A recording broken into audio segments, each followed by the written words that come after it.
संत कैसे जिंदगी बदल देते हैं। महाराज सावन सिंह जी ने फरमाया है, सदगुरु की क्या महिमा करें, वो नीच से नीच और पापी से पापी जीवों को भी गले लगा लेते हैं।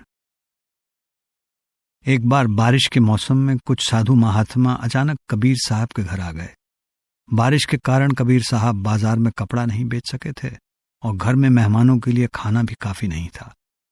उन्होंने अपनी पत्नी लोई से पूछा, क्या कोई दुकानदार कुछ रसद यानी आटा दाल हमें उधार दे देगा, जिससे हम बाद में कपड़ा बेचकर चुका देंगे। पर एक फकीर जुलाहे को भला कौन उधार देता, जिसकी कोई निश्चित आय भी नहीं थी। लोई कुछ बनियों की दुकानों पर गई, पर सभी ने नकद पैसे मांगे। आखिर एक बनिया उधार देने को तैयार हो गया, पर उसने ये शर्त रखी कि वो एक रात उसके साथ बिताए। ये नीचता भरी शर्त उसे बुरी तो बहुत लगी, लेकिन वो खामोश रही।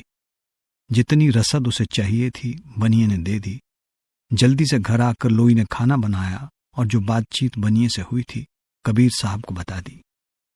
रात होने पर कबीर साहब ने लोई से कहा कि बनिए का कर्ज चुकाने का वक्त आ गया है, और ये भी कहा कि चिंता मत करना, मालिक सब ठीक करेगा। जब वो तैयार हो गई तो वे बोले, बारिश हो रही है और गली कीचड़ से भरी है, तुम कंबल ओढ़ लो, मैं तुम्हें कंधे पर उठाकर ले चलता हूं। जल्दी ही दोनों बनिए के घर पहुंच गए। लोई अंदर चली गई और कबीर साहब दरवाजे के बाहर उसका इंतजार करने लगे। लोई को देखकर बनिया बहुत खुश हुआ, पर जब उसने देखा कि बारिश के बावजूद ना लोई के कपड़े भीगे हैं और ना ही पांव पर कीचड़ लगा है, तो उसे बहुत हैरानी हुई। उसने पूछा, क्या कारण है कि कीचड़ से भरी गली में से तुम आई हो, फिर भी तुम्हारे पांव पर कीचड़ का एक छींटा भी नहीं? लोई ने जवाब दिया, इसमें हैरानी की कोई बात नहीं, मेरे पति मुझे कंबल ओढ़ाकर अपने कंधे पर बिठाकर यहां लाए हैं। ये सुनकर बनिया दंग रह गया।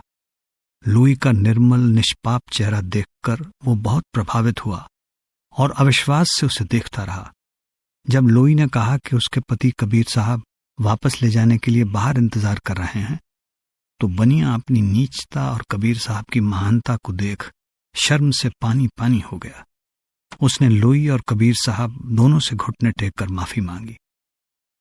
उठो मेरे भाई, कबीर साहब बोले, लाखों में शायद ही कोई एक आधा जीव होगा जो कभी रास्ते से भटका ना हो। कबीर साहब और उनकी पत्नी अपने घर लौट आए। बनिया देर रात तक बीती हुई घटना के बारे में सोचता रहा। अंत में इस नतीजे पर पहुंचा कि संसार में एक ही सच्चा मार्ग है, और वो है परमार्थ का मार्ग। सुबह कबीर साहब को ढूंढता हुआ वो उनके घर पहुंचा, और समय बीतने पर उनके प्रेमी शिष्यों में गिना जाने लगा। भूले भटके जीवों को सही रास्ते पर लाने के लिए संतों के अपने ही तरीके होते हैं।